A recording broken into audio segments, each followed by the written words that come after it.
Hello guys, তোমরা সবাই কেমন আছো? আশা করি ভালো আছো। তো আমিও অনেক ভালো আছি। তো দেখো, ঝিমঝিম করে বৃষ্টি হচ্ছে। এটা কিছুটা এডিট করা আছে, তো বৃষ্টি হচ্ছিল, মানে অতটা না।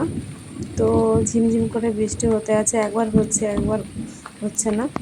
তো দেখো গাছগুলো কেমন সবুজে ভরে সবুজ হয়ে গেছে। তো আকাশটাও সে ভালোই লাগছে, মেঘলা মেঘলা আকাশ।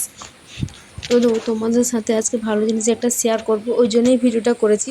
তো তোমাদের দাদাভাই একটা বাজার থেকে জিনিস নিয়ে এসছে। তো সকালে ঘুম থেকে উঠে নিত্যদিনের কাজ শেষ করে এই যে চলে এসেছি বিছানাপত্র গুছাতে। তো বিছানাপত্র গোছানো এলোমেলো কেমন হয়ে পড়ে আছে দেখো। তো বিছানাপত্র আমার গুছানো হয়ে গেল। তো বিছানাপত্র গুছিয়ে সেরে বোতলগুলোতে জল নেই, তো জল ভরতে চলে এসেছি। তো জল ভরাও হয়ে গেছে, তোমাদের সাথে এই জল ভরাটা শেয়ার করছি আজকে।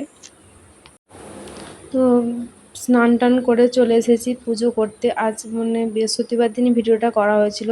তো বৃহস্পতিবার দিনে লক্ষ্মী ঠাকুরের পুজো তো সবার ঘরে হয়।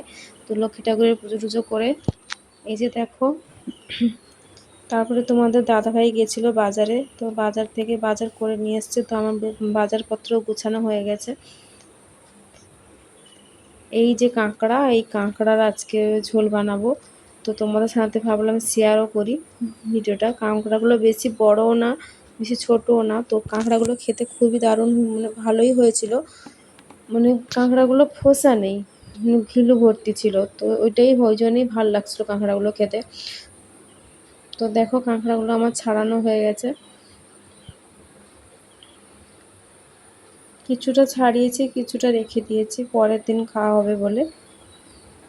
আমরা 3 জন খাবো, তো কম করেই রান্নাটা করব। তো দেখো কাঁকড়াগুলো দেখো কত সুন্দর ঘিলে ভর্তি, ওইটা তোমার সাথে শেয়ার করছি। তো স্নান তারপরে আদা রসুন পেঁয়াজ সব কেটে নিয়েছি। কাটা নেওয়ার পরে মশলাপত্র বাটা নেওয়ার পরে আলু ভেজে নিলাম। আলু ভেজে নেওয়ার পরে এই যে লঙ্কা হলুদ গুঁড়ো একটু ফেলে দিলাম।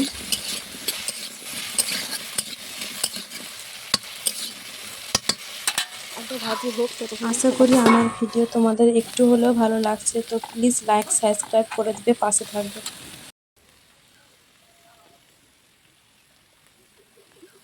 ভিডিওটা দেখলে কমেন্ট করে জানাবে। তো সমুদ্রের কাঁকড়া আমি অনেক বিয়ের আগেই খেয়েছি, বিয়ের পর থেকে আর খাওয়া হয়নি এরকম। তো বিয়ের পরে মানে আমার শ্বশুরবাড়িতেই প্রথম মানে সমুদ্র কাঁকড়াটা এলো। তো সেই জন্যই তোমাদের সাথে ভিডিও করে শেয়ার করছি। তো কাঁকড়াটা খেতে দারুণ হয়েছিল। তো দেখো আমি খেয়ে দেখাচ্ছি।